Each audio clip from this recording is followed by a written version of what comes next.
let's talk about something that many of us carry but rarely say out loud: money shame, comparison, and guilt. These are feelings that sneak into your brain every time we spend, save, scroll, or even just want things, and sometimes it can feel pretty heavy. So I want to break each of them down, not just what they mean, but how they actually show up in everyday life and how we can deal with them in a way that is actually doable.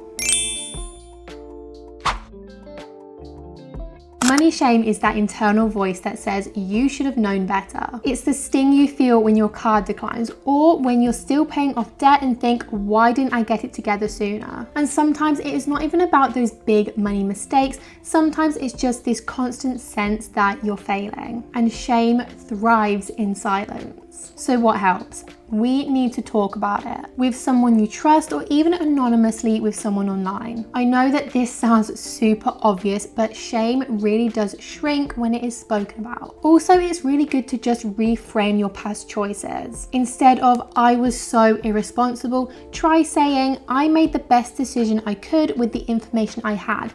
That is often the truth.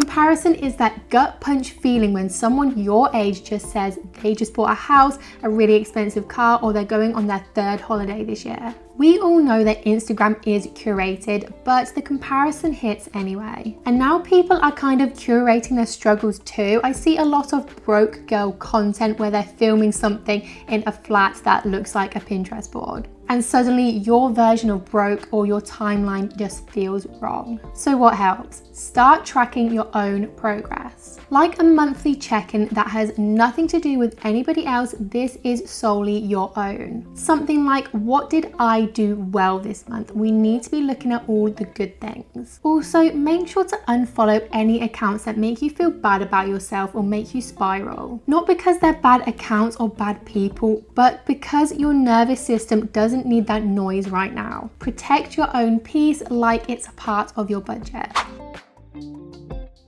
So money guilt shows up in moments where you should be feeling joy. So maybe you buy yourself something nice and then you immediately think, that was stupid, I shouldn't have bought that. Or sometimes I actually see this happening with parents, and they get a lot of mum guilt where they'll buy themselves something really nice and then they feel guilty because they've spent money on themselves instead of their children. This is especially common if you grew up around financial stress, or you're trying to make up for past spending. And sometimes guilt isn't even about what you've spent. Sometimes it is about wanting more, like wanting convenience, beauty, or ease in life. So what helps? Build intentional spending into your budget. Literally create a line that says joy or fun money. And that way, when you do spend, you don't feel guilty about it. You don't feel like you are stealing from your future because you have already budgeted it in.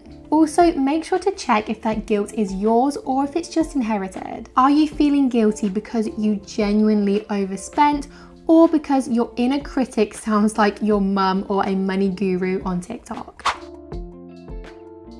The biggest thing that I've learned: you are not your bank balance. You are not your overdraft, your debt, or how much you've saved this month. Your money habits can improve, your situation can change, but your worth was never supposed to be tied to any of that. So if you are battling with money shame, comparison, or guilt, just know that you are not alone. You're only human, and healing your relationship with money isn't about being perfect. It's about becoming kinder to yourself in the process. Please leave me a comment if any of this hits home, or if you want to have a chat about anything. I would absolutely love to talk to you guys in the comments. Please make sure you give this video a like if you liked it, and subscribe for more money content.